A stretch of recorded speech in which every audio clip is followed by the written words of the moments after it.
Hi hello నమస్తే welcome to our channel. నేను మీ సిరి. కథలోకి వెళ్ళే ముందు మన ఛానల్ని సబ్స్క్రైబ్ చేసుకుని సపోర్ట్ చేయండి. అలాగే వీడియోని లైక్ చేయడం మర్చిపోకండి.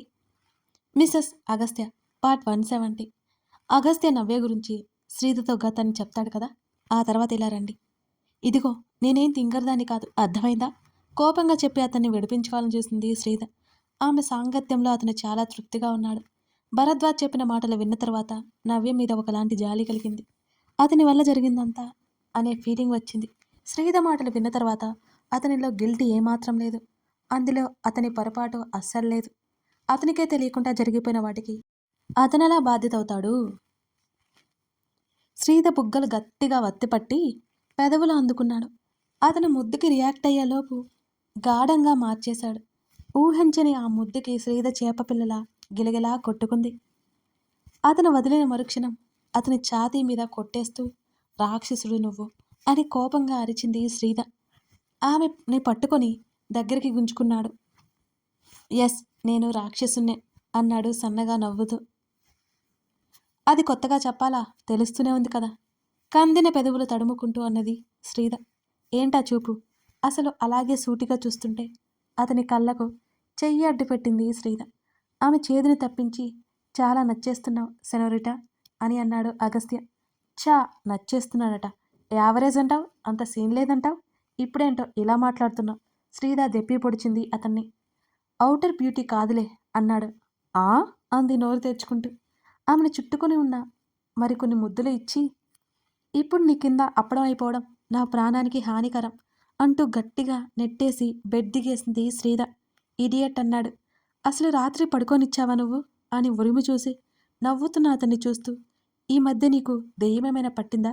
ప్రతిదానికి నవ్వుతున్నావు అని అడిగింది శ్రీధ ముఖాన్ని అదోలా పెట్టుకొని. ఎస్ పట్టింది, ఇదిగో నా ఎదురుగానే ఉంది అన్నాడు అదే నవ్వుతో. డౌట్ లేదు, నీకు ఏదో అయింది. నవ్వితే ఎక్కడ తమరు ముత్యాలు రాలిపోతాయో అన్నట్టు ముచ్చుమొహం వేసుకుని అని పెట్టుకుంటారుగా. ఇప్పుడేంటో తెగ నవ్వేస్తున్నావు అన్నది నడుం మీద 2 చేతులు పెట్టుకుని దబాయిస్తూ. ఆమె ఆరాలు తీయడం మొదలుపెట్టింది. అరే, నవ్వడం కూడా తప్పేనా అని అడిగాడు. అతను మోచేతిని ఆసరాగా చేసుకుని పక్కకు వాళ్ళనట్టు పడుకున్నాడు. నవ్వడం తప్పు కాదు స్వామి, తమరు నవ్వడం తప్పు. శ్రీ శ్రీ శ్రీ శ్రీ అగస్త్య మహర్షిలా ఉండే తమరు నెమ్మది నెమ్మదిగా మన్మధుడైపోతున్నారుగా. కళ్ళు చిన్నవి చేసి చూసింది శ్రీధ. ఒకసారి ఇలారా పిలిచాడు అగస్త్య. వస్తాను పాపం, నాకు పని ఉంది, రెస్ట్ తీసుకో నువ్వు అన్నది. వస్తావా రావా సీరియస్గా అడిగాడు అగస్త్య. దౌర్జన్యం చేస్తున్నాడు ఈ రావణుడు. చురచురలాడుతూ దగ్గరకొచ్చి కూర్చుంది శ్రీధ. కిస్ ఇవ్వు అన్నాడు అగస్త్య. డూ ఇట్ ఫాస్ట్ అన్నాడు. శ్రీధ ఏడుపు మొహం వేసింది. నెమ్మదిగా ముందుకు వంగి అతని చెంప మీద ముద్దు పెట్టుకుంది. అతను సీరియస్గా చూడడంతో శ్రీధ నవ్వింది. శ్రీధ ఇక్కడ భయపెట్టడం నీ తరం కాదు, ఓకే? తన పొట్టి జడను స్టైల్గా పక్కకు వేసుకుంది. ఏడ్చావులే అన్నట్టు చూస్తూ, ఒకసారి ఫ్లాష్ బ్యాక్కి వెళ్ళిరా అని పెదవులు సాగదీస్తూ అన్నాడు. అవన్నీ గుర్తుకొచ్చి కళ్ళు చిన్నవి చేసి అతని భుజం మీద కొట్టింది. దుర్మార్గుడా, గుండె జారి పొట్టలోకి వచ్చేలా భయపెట్టి తగలడ్డాం అని బాధ సాగింది. ఆమె 2 చేతులు వెనక్కి మడిచి మీదకి లాక్కున్నాడు అగస్త్య. అడిక్ట్ అయిపోతున్నాను సెనోరిటా నీకు. మంద్రంగా వచ్చిన ఆ మాటలు ఆమె మనసుని గాల్లో విహారం చేసేలా చేశాయి. ఓలమ్మో, నా హ్యాండ్సమ్ మొగుడికి ఏదో అయిపోయింది. కాస్త పిచ్చి పిచ్చిగా మాట్లాడుతున్నాడే ఇవాళ.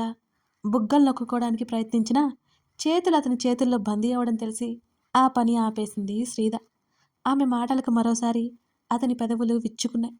అతని ముఖంలో ఏదో రిలీఫ్నెస్ కనిపించింది శ్రీధకి. కాసేపటి క్రితం అతని ముఖంలో దిగులు చూసింది.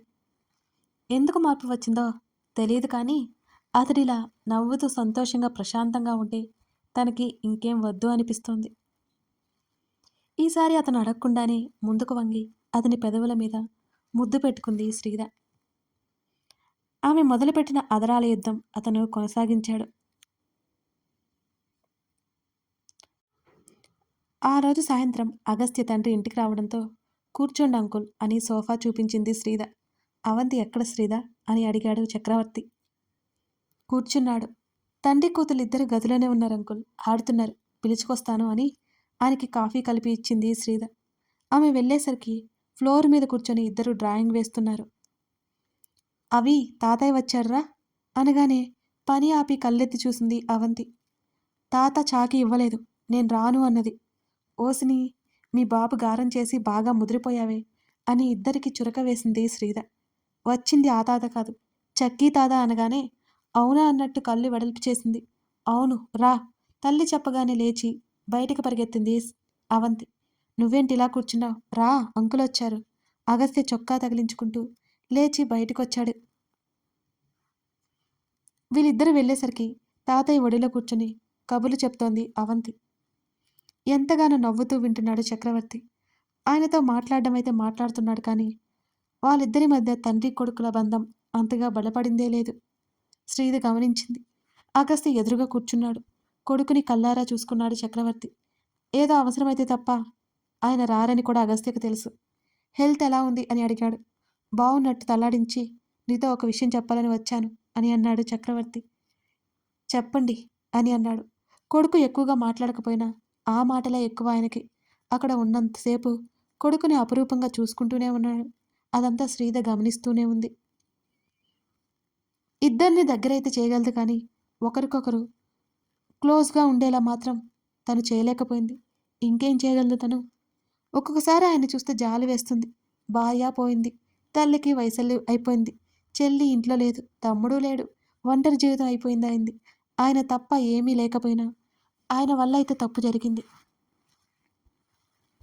తల విదిలించుకొని అంకుల్, ఇవాళ ఎక్కడే మీరు డిన్నర్ చేయాలి, కుదరదు అంటే ఒప్పుకోను. శ్రీద వంట అమ్మాయికి కాల్ చేసి రమ్మని చెప్పింది. చక్రవర్తి చిన్నగా నవ్వి ఊరుకున్నాడు. శ్రీద హడావుడిగా కిచెన్లోకి వెళ్ళింది. నేను 10 రోజులు ఊర్లో ఉండడం లేదు, వచ్చేసరికి 10 రోజులు దాటవచ్చు అని చక్రవర్తి అన్నాడు. ఎక్కడికి వెళ్తున్నారు అని అడిగింది. స్నేహితులతో. హెల్త్ చెక్ చేయించుకున్నారా? చేయించుకున్నట్టే తలాడించాడు. ఏదో చెప్పాలి అన్నారు, చెప్పండి అని అడిగాడు అగస్త్య. ఆశ్రమంకి ఏదైనా ఇవ్వగలిగితే ఇవ్వు, చెప్పాను కదా, ఇది పూర్తిగా మనం హ్యాండ్ ఓవర్ చేసుకున్నాం. అక్కడ మరీ ఇబ్బందిగా ఉంది అంటూ ఏవో కొన్ని ఫైల్స్ పేపర్స్ కొడుకు ముందు పడేశాడు చక్రవర్తి. అవి చేతుల్లోకి తీసుకుని అన్నీ చూశాడు అగస్త్య. నేను చూసుకుంటాను, మీరు వర్రీ అవ్వద్దు అని మాత్రం చెప్పాడు. ఇది మళ్ళీ నీకు భారం అవుతుందేమో అని అన్నాడు చక్రవర్తి. ఎందుకంటే అప్పటికి తన కొడుకు మరొకటి రన్ చేస్తున్నాడు కదా, అందుకు. నేను సంపాదించింది నా కూతురికి దాచగా సరిపోతుంది, మీరేం చేసుకుంటారు, అది ఇచ్చేస్తాను అవసరమైతే అన్నాడు అగస్త్య. నీ ఇష్టం, నేను కాదన్నానా అని నవ్వాడు చక్రవర్తి. తన కొడుకు ఇండైరెక్ట్గా తీసుకోనని చెప్తూనే చురకలు వేస్తున్నాడు. దానికి నవ్వుకున్నాడు. సరే ఇక నేను బయలుదేరుతాను అని అన్నాడు. డిన్నర్ చేసి వెళ్ళండి అని చెప్పాడు. మరోసారి వస్తాను. ఇక ఎక్కువ అడగలేదు అగస్త్య కూడా. ఆయన పైకి లేవగానే శ్రీద పరిగెత్తుకుంటూ వచ్చింది. అంకుల్, డిన్నర్కి ఉండాలని చెప్పాను కదా అన్నది శ్రీద దబాయిస్తూ. మరోసారి వస్తాను తల్లి అంటూ మనవరాల్ని ఎత్తుకొని నిలబడ్డాడు. చక్కీ తాత ఉండు అని అవంతి ముద్దు ముద్దుగా అడుగుతుంటే వదిలి వెళ్ళబుద్ధి కాలేదు. ఇద్దరి తాతల్లో కన్ఫ్యూజన్ అయిపోయి చక్రవర్తి తాతయ్య అని తల్లి చెప్తే అంత పిలవలేక షార్ట్ కట్ చేసేసింది బుజ్జిది. అది కూడా ఉండమంటుంది. ఉండండి అంకుల్, ఎప్పుడు ఇదే మాట చెప్తారు. మరోసారి కూడా మరోసారి. ఇవాళ అయితే డిన్నర్ కూడా చేసి వెళ్లాల్సిందే ఆమె గట్టిగా చెప్పింది. ఆయనక తలాడించాడు. రండి, రూమ్ చూపిస్తానని, అంతవరకు రెస్ట్ తీసుకోవచ్చు అంది శ్రీద. పర్లేదు, నేను పాపతో ఆడుతానంటూ ఎత్తుకొని బయటికి తీసుకెళ్ళిపోయాడు గార్డెన్లోకి చక్రవర్తి. ఆయన దూరం వెళ్ళగానే ఇంకెంతకాలం ఇలాగే ఉంటావు నువ్వు, ఆయన మీ నాన్న. శ్రీద స్వరం ఆవేదనతో నిండిపోయింది. అతడేం మాట్లాడకుండా గదిలోకి వెళ్ళిపోయాడు. వెంటే వెళ్ళింది శ్రీద కూడా.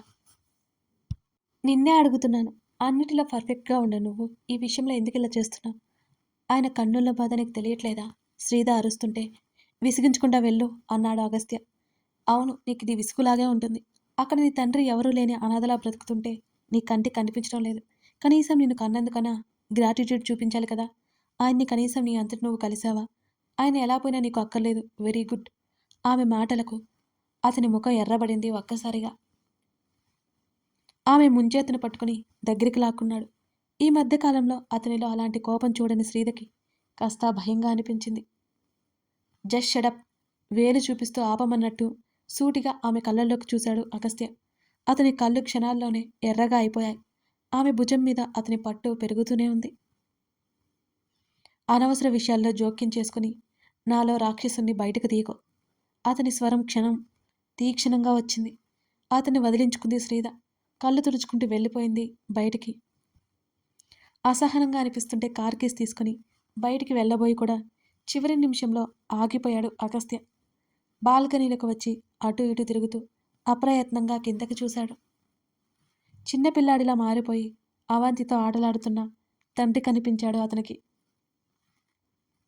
అలాగే రైలింగ్కి చేతులు ఆనించి చూస్తున్నాడు. మరో అరగంట వరకు అతను అక్కడే ఉన్నాడు. శ్రీద గార్డెన్లోకి వచ్చి ఏదో చెప్తోంది. అందరూ లోపలికి బయలుదేరారు. మెల్లిమెల్లిగా అల్లుకుంటున్న చీకట్లను చూస్తూ మరి కాసేపు అక్కడే ఉండిపోయాడు అగస్త్య. కాసేపటికి గదిలో అలికిడి వినిపించింది. అతను వెనక్కి తిరిగి చూశాడు. అవంతికి స్నానం చేయించడానికి సిద్ధం చేస్తోంది శ్రీద. స్నానం చేయించి రెడీ చేసి, మెట్లు దిగు నెమ్మదిగా, తాతయ్యతో పిచ్చి పిచ్చిగా మాట్లాడుకో, గుడ్గల్లా ఉండాలి.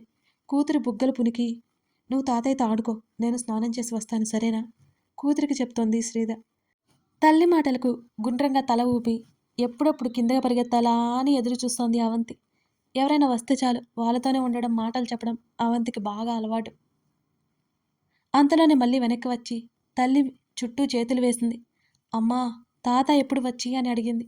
వాళ్ళు ఇప్పుడే రారు, రేపు వెళ్దువులే, తీసుకెళ్ళమని జేమ్స్ అంకుల్కి చెప్తాను అనగానే మరోసారి కిలకిలా నవ్వి కళ్ళార్పి పరిగెత్తింది అవంతి.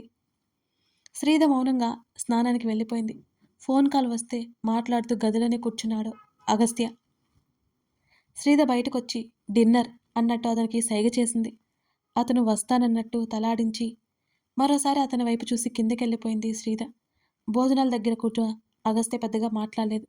శ్రీద ఆ కొరవని పూర్తి చేసింది. డ్రైవర్ వచ్చాడు. రేపు సాయంత్రం ప్రయాణం ఉంది శ్రీద, ఇక బయలుదేరుతాను. ఆమె ఆ రాత్రి ఉండమంటుందేమోనని ముందే చెప్పాడు చక్రవర్తి. శ్రీద నవ్వి తలాడించింది. అప్పటికే తండ్రి ఒడిలో నిద్రపోతున్న అవంతిని ఎత్తుకున్నాడు అగస్త్య. వెళ్ళొస్తాను. కొడుకు చేతిని పట్టుకుని వదిలి బయటికి నడిచాడు. గుమ్మం వరకు వెళ్ళాడు అగస్త్య. తండ్రి వెళ్ళిపోయాక లోపలికొచ్చాడు.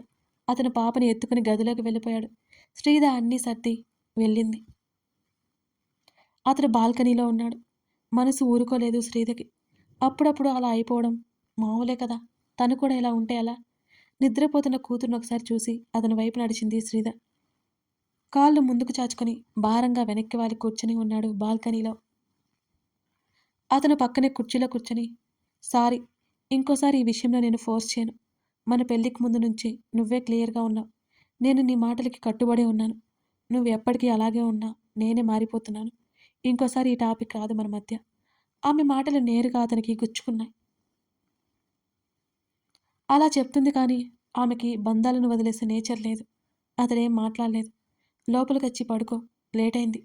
నెమ్మదిగా అతని చేతి మీద చెయ్యేసింది శ్రీద. నువ్వెళ్ళు అని అన్నాడు. నేను వెళ్ళిపోయాను అంటే నీళ్ళతో నాకు ఏ రిలేషన్ లేదంటేనే వెళ్ళమంటావా చెప్పు. ఆమె మాటలకి చివాలన చూశాడు అగస్త్య. పట్టించుకున్నట్టే కాళ్ళు పైకి పెట్టుకుని కిందకు వేలాడుతున్న ఏదో మొక్కని చేత్తో అటు ఇటు తడుముతూ ఆడుతోంది శ్రీద. అగస్త్య ముఖం భావరహితంగానే ఉంది. అతను విసురుగా లేచి లోపలికి నడిచాడు. వెనకే నడిచి బాల్కనీ డోర్ లాక్ చేసింది శ్రీద. కూతురికి ఒకవైపు పడుకొని కళ్ళు మూసుకున్నాడు అతను. శ్రీదకు ఒళ్ళు మండిపోయింది. ఎలాగో అలా తమాయించుకుంది తన కోపాన్ని. నెమ్మదిగా కూతుర్ని పక్కకు జరిగి అతని పక్కనే పడుకుంది.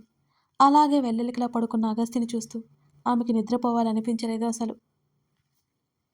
ఆమెకు తెలుసు ఇప్పుడు అతని హృదయంలో అగ్నిపర్వతం భద్రవుతోంది అని. తన తల్లి గురించి అతను ఇప్పుడు బాధపడుతూ ఉంటాడని కూడా శ్రీదకి తెలుసు. అతను చెప్పకపోయినా తనకు తెలుసు. ఆమె ఊరుకోలేకపోయింది. మిస్టర్ అనగానే కళ్ళెత్తి ఆమె వైపు చూశాడు. లేచి కూర్చుంది శ్రీద. ఏంటి అన్నట్టున్నాయి అతని చూపులు. అప్పుడే నిద్రపడుతుందా? టైం 10 కూడా కాలేదు అని అడిగింది. అతను పట్టించుకున్నట్టే అటువైపుకి తిరిగిపోయాడు. విశాలమైన అతని వీపు మీద ముగ్గులు గీయడం మొదలుపెట్టింది శ్రీద. నాటకాలు వేయకుండా పడుకు. అతని స్వరం చాలా చాలా సీరియస్గా వచ్చింది. వెంటనే లేచి అతని భుజాన్ని గట్టిగా తన వైపుకి లాక్కుంది శ్రీద. ఆమెకు కష్టం కలిగించకుండా అతను తిరిగాడు. అసలు నేను కదా కోపంగా ఉండాలి, నువ్వు కాదు. ఊరుకుంటుంటే రెచ్చిపోతున్నావేంటి? అతని వైపు కళ్ళు చిన్నవి చేసి కోపంగా అడిగింది శ్రీద. కోపంగా ఉన్నావా? వెళ్ళి ఆ మూల పడుకో. అతని స్వరం వెటకారంగా వచ్చింది. కళ్ళు ఉరిమింది శ్రీద. ఆమె ఈసారి ఊరుకోలేదు. పాపంలే పిల్లాడని జాలిపడితే ఓవరాక్షన్ చేస్తున్నాడు. వెంటనే అక్కడి నుంచి లేచి గ్లాస్ డోర్ సోఫా అయినా తన ప్లేస్కి వెళ్ళిపోయి ముడుచుకు పడుకుంది శ్రీద. ఒక కంట గమనిస్తూనే ఉన్నాడు ఆమెని. ఆమె వెళ్ళడం చూసి అతనికి నవ్వొచ్చింది. ఎన్నేళ్ళైనా అలగడం మాత్రం మానదు. మరో 10 నిమిషాల వరకు అగస్త్య వస్తాడని ఎక్స్పెక్ట్ చేసిన శ్రీదకి నిరుత్సాహం కమ్మేసింది.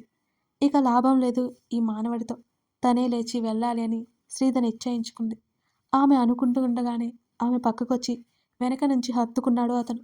శ్రీద అలర్ట్ అయ్యి కళ్ళు మూసుకుంది గట్టిగా. అతనికి తెలుసు ఆమె పడుకొని ఉండదని. మరింత గట్టిగా చుట్టేసి ముందుకు వంగి ఆమె చెంప మీద చివరన ముద్దు పెట్టుకున్నాడు. అతని చేతి మీద కొట్టింది శ్రీద. ఆమెను తన ఉక్కి కౌగిల్లో బంధించాడు. దాని నుంచి తప్పించుకోవడానికి ప్రయత్నం చేసిన ఆమె వల్ల కాలేదు. అతని కాలు ఆమె చుట్టూ ఆమెను ఎటూ కదలనివ్వకుండా చేసింది. తమరు వదిలితే మూలకు వెళ్ళిపోతాం సార్, దీర్ఘం తీస్తూ మరింత వెటకారంగా చెప్పింది శ్రీద. నువ్వు పక్కన లేకపోతే నాకు నిద్ర పడుతుందా సెనోరిటా? ఆమె మెడవంపులో ముఖం దాచుకుంటూ అన్నాడు అగస్త్య. ఇలాంటి కబుర్లు చెప్పకు. నీ కబుర్లు విని విని మోసపోవాలనుకోవట్లేదు నేను ఈసారి. ఇక్కడ కూడా నీకు నచ్చకపోతే చెప్పు, కిందకెళ్ళి పడుకుంటా అన్నది కోపంగా. పర్లేదులే, మెత్తగా బాగానే ఉన్నా. ఆమె టీషర్ట్ చాటుకి చేతులు పోనిస్తూ అడిగాడు అగస్త్య. ఒక్కసారిగా మాట కరువైనట్టే అనిపించింది శ్రీదకి. అయినా మొండిగా అలాగే ఉండి, వదులు, పోనీ ఇక్కడ వద్దు అంటే మా డాడీ దగ్గరికి వెళ్తాను అన్నది. కాళ్ళు విరుగుతాయంటాను అన్నాడు చాలా కూల్గా. నువ్వు విరగ్గొడుతుంటే చూస్తూ ఊరుకుంటాం మరి. ఆమె త్రాచుపాములా కస్సును లేచింది ఒక్కసారిగా. అతని పెదవులు విచ్చుకున్నాయి. కథ కొనసాగుతోంది. అదన్నమాట విషయం. ఎలా ఉంది మిసెస్ అగస్త్య స్టోరీ? మీరంతా కామెంట్ చేయట్లేదు సరిగ్గా. ఇంతకుముందు అందరూ చక్కగా చేసేవాళ్ళు. నేను చాలా కష్టపడి మళ్ళీ రీస్టార్ట్ చేసుకొని వచ్చి మీకోసం రెగ్యులర్గా వీడియోస్ చేస్తున్నాను కదా. కామెంట్స్ చేసి లైక్స్ చేయొచ్చు కదా మీరు. అప్పుడే నాకు ఇంకా ఉత్సాహంగా ఉంటుంది కదా. చేస్తారు కదూ? తప్పకుండా చేయండి మరి. Thank you.